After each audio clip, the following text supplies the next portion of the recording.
Hey, okay, so just a quick one on Gettier and responses to Gettier, particularly for my first years who are revising this. Okay, so tripartite theory of knowledge, initially proposed by Plato, suggests that the three criteria that you need for knowledge are justification, truth, and belief. So for S to know P, S must believe P, S must be justified in believing P, and P must be true. Now, the tripartite theory states that these three conditions are individually necessary, so every single one is needed, and jointly sufficient for knowledge. So if you have all three, you have enough, you need nothing else. Gettier attacked that latter claim. Gettier said you can have a justified true belief, and it's not knowledge. Those three criteria are not enough for knowledge. So just to kind of paraphrase his Smith and Jones and the job interview example, take an example where two men are going for a job interview. Smith hears from the CEO or the president of the company that Jones is going to get the job. Smith also sees Jones count the coins in his pocket, and he has 10 coins in his pocket. So based on those two propositions, Jones will get the job, Jones has 10 coins in his pocket, which he is justified in believing. He forms the belief that the man who gets the job will have 10 coins in his pocket. Now, it turns out that Jones doesn't get the job. For some reason, Smith gets it instead. And when Smith goes for a celebratory drink, he counts the coins in his pocket and he has 10. So what you have there is a true belief. He believed that the man who got the job would have 10 coins in his pocket, and it was true that the man who got the job would have 10 coins in his pocket. It was also justified based on two things, knowing what the president of the company said about Jones getting the job and using his senses to see Jones count the coins.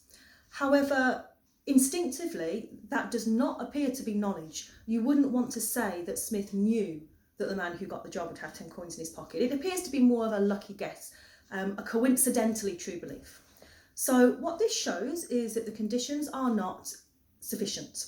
Please don't say sufficient enough. It's just a little pet hate of mine. People say sufficient enough. You only need one thing, sufficient. Okay, so most people agree with that, but it's what you're going to do with it. If the tripartite theory of knowledge fails because the three conditions are not sufficient, you need to do something. So according to the AQA, sorry, that's my cat. According to the AQA specification, you have 4 responses to Gettier, and you need to be able to articulate each one for an individual question, and also incorporate them and evaluate them for essays. All I'm going to do now is go through each individual response. So firstly, sorry, this is Luke. Firstly, infallibilism. Now, what infallibilism actually does is leave the tripartite theory as it is. Knowledge is a justified true belief, but the justification criterion is strengthened. It's strengthened so that the only thing that qualifies as justification is that which cannot be doubted. So if you can potentially doubt the belief, or the justification, then it doesn't count as knowledge.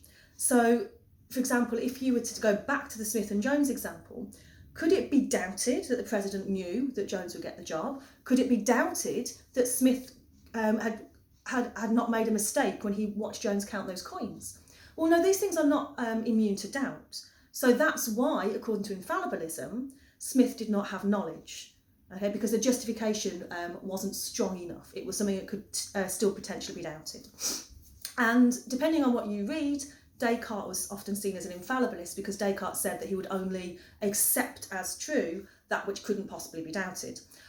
The problem being that you might not be left with very much, and it's certainly not how we use knowledge in an everyday sense. So if I say, I know the wall is white, the infallibilist might say, well, yeah, you don't know that because you're not justified in believing it because your senses could be tricking you, and it doesn't leave you with very much at all. Obviously Descartes believed he had the cogito, but that's another video. Okay, so response number 2 is an addition to the tripartite theory, and that is called no false lemmas. So with that, you accept that the 3 conditions are not sufficient, and you add the no false lemma criterion.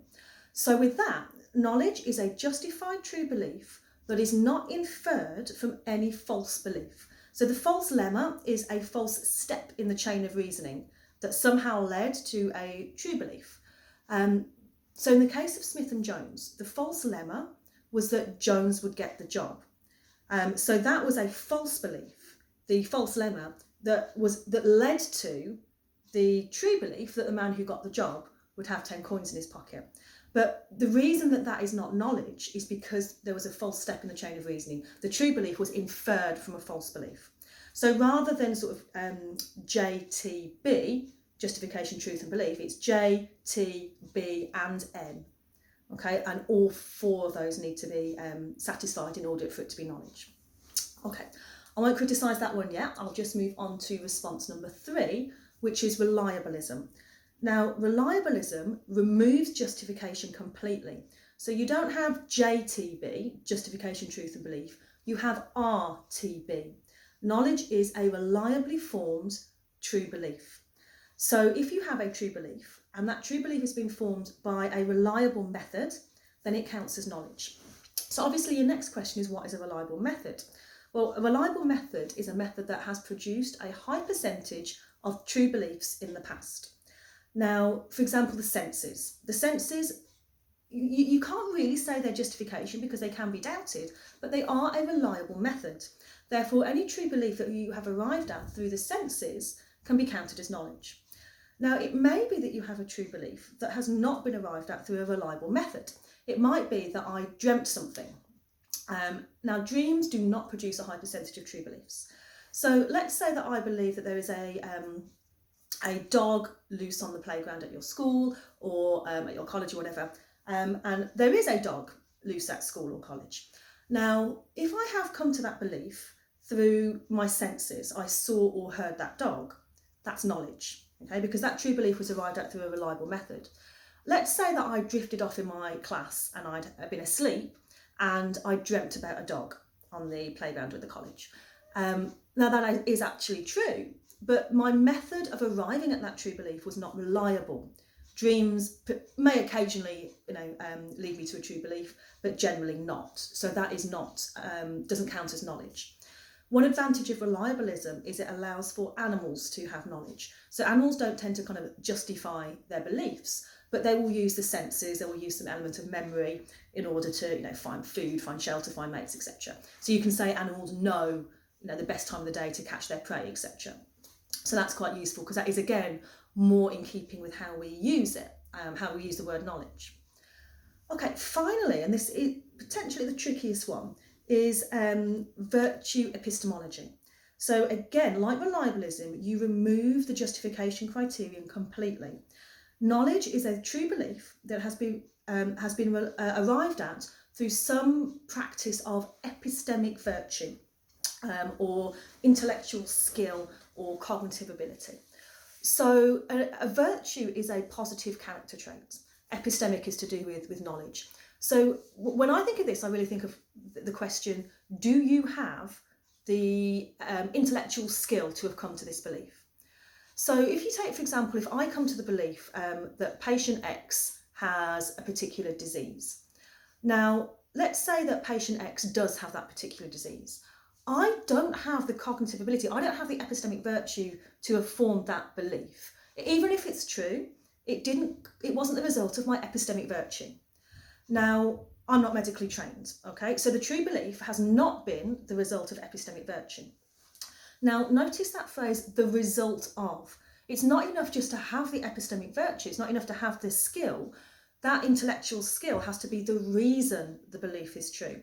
So let's say that we have a doctor. She is medically trained and she does have the epistemic virtue. But let's say she's looking at a set of results and somehow, somewhere along the line, these results have been mixed up. So she reads this set of results and she says to patient X, you've got this particular disease. Now let's say patient X does, but coincidentally, she was reading somebody else's results. Now she does have the epistemic virtue, but the epistemic virtue is not the reason that belief was true. So therefore it's not knowledge. Now that gets over some of these kind of coincidences, and Gettier examples that we've come across before. So for epistemic virtue, think of V plus T plus B, okay? A true belief that is the result of some account of virtue epistemology, okay?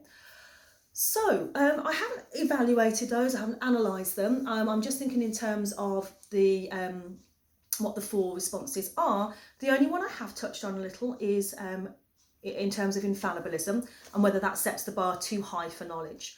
So if you were writing an essay on tripartite theory and the question was, is knowledge justified true belief? You could argue if you wanted to that the conditions were necessary but not sufficient. You could think about infallibilism as a potential way to save the tripartite because knowledge is still justified true belief. You've just beefed up that justification and raised it to the level of something that cannot be doubted. If you say that that sets the bar too high, you then have these other options to consider. But don't forget with essays, it's not just about here's my theory, criticism, criticism, criticism. It's here's my theory, here's a criticism, here's a potential response. Does that response work? Here's a potential other response. It's much more of a dialogue with that.